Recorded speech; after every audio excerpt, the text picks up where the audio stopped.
Rebonjour à tous, donc toujours le volet un peu psychologique de la maladie. Moi, je pense que après cette phase de dépressive, clairement, hein, parce que quand on vous dit que vous êtes foutu à long terme, on ne prend pas bien. Après ça, je me suis dit bon, allez hop, on relève les manches et puis on y va. Et je pense que la devise qui m'a aidée, c'est celle de Servan Schreiber, pas de moi, hein, accepter sans se résigner. Donc j'accepte que mon corps soit malade, mais je ne me résigne pas. Donc je fais partie du processus de soins, je deviens acteur. Moi, j'étais devenue un peu une patiente experte, entre guillemets. Je le relisais tous mes comptes rendus d'examen, toutes les analyses de sang, je cherchais, etc. Donc j'étais active à chaque fois. Bah, vous mettez quoi et pourquoi, ça sert à quoi, etc. Et puis ces douleurs, est-ce que ça peut être à cause de ça, et ci et ça. Ça n'a pas empêché qu'il y ait eu des couacs, notamment quand on m'a vaccinée contre le papillomavirus qui est responsable de mon cancer. Donc, c'était une belle ironie, en fait. Donc, moi, j'ai fait vacciner mes enfants, évidemment. Et puis, donc, mon fils qui a 18 ans aussi. Et donc, il y avait son vaccin qui restait, qui était dans la porte du frigo. Et puis, à côté de mes piqûres pour les facteurs de croissance, donc après les chimios, et l'infirmière, j'ai donné la mauvaise boîte à l'infirmière qui, bon, elle n'a pas vérifié. Et donc, au lieu de me mettre le facteur de croissance, elle m'a piqué avec le vaccin. On s'en est rendu compte 15 jours plus tard, quand je cherchais le vaccin pour mon fils. Donc voilà, après voilà, le monde médical est très compétent, mais sont excessivement débordés. Et oui, il y a eu des moments un peu cocasses comme ça, heureusement sans conséquences graves. Parce que de toute façon, le médecin m'a dit, bon, ça fait rien, le papillomavirus, ça va rien lui faire. Il est déjà là, puis avec tout ce qui s'est pris dans la gueule. Donc voilà, petite aparté sur les erreurs médicales. Oui, donc je disais accepter sans se résigner. Voilà, être dans la lutte, mais une lutte sans colère, quoi, en fait. C'est ça, il faut vraiment enlever la colère, la frustration, le sentiment d'injustice. On l'a forcément au début de la maladie.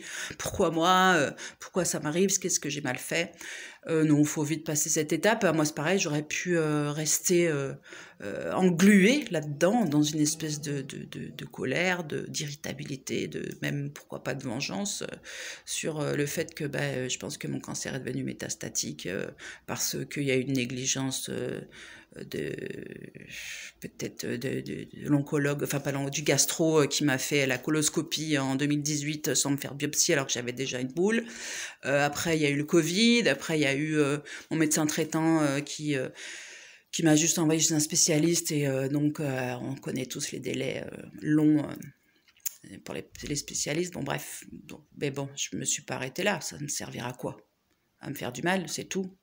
Parce que le cancer, lui, il en a rien à foutre, il est là. C'est pas parce que je vais m'énerver contre le système qui va partir. Donc bon, voilà, un état des lieux, ok. Bon, après, qu'est-ce que j'ai mal fait? Visiblement rien, puisque le papillomavirus, on peut le choper par les mains, n'importe où, n'importe quand, et qu'il attaque très rarement. Bon, ça m'est tombé dessus. A priori, c'est quand on a le système immunitaire faible que là, il peut attaquer. Alors, je sais que je me suis fait opérer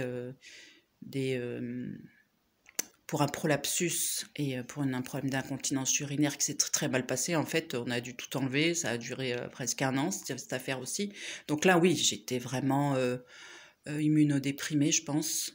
Après, on est parti au Pérou aussi. J'ai été bien malade. J'ai fait une belle infection urinaire, mais qui a attaqué presque les reins. Donc, j'ai été aussi un peu capoute. Et puis, je pense que ça vient de là. Bon, après, de toute façon, ça me sert à quoi, finalement, de savoir un peu l'origine? À culpabiliser. La culpabilité, ça ne nous avance à rien de très positif, hein. Donc voilà. Par contre, je pense que c'est important d'une, de ne pas être dans le déni, de deux, pas dramatiser plus que ça ne l'est déjà, et de trois, de s'aménager des temps où on s'autorise à pleurer, à en avoir plein le cul, à se plaindre, à être sous la couette pendant peut-être pourquoi pas un jour ou deux, à pleurer tout ce qu'on peut, à évacuer, et puis pour pouvoir mieux se relever. Parce que si on est sur un truc un peu comme ça linéaire, je pense qu'à un moment ou à un autre, ça craque, ça tient pas. Je pense qu'il faut s'autoriser pendant tout le parcours, y compris maintenant, enfin y compris après. En fait, c'est comme un traumatisme qu'on a vécu. On a comme un syndrome post-traumatique, hein, mine de rien. Donc il faut s'autoriser à des pétages de câble de temps en temps où on n'en peut plus parce que on a beaucoup subi. Et puis qu'à un moment, on n'est pas des surhommes ni des surfemmes. Donc il faut s'autoriser à ça, c'est important, je pense.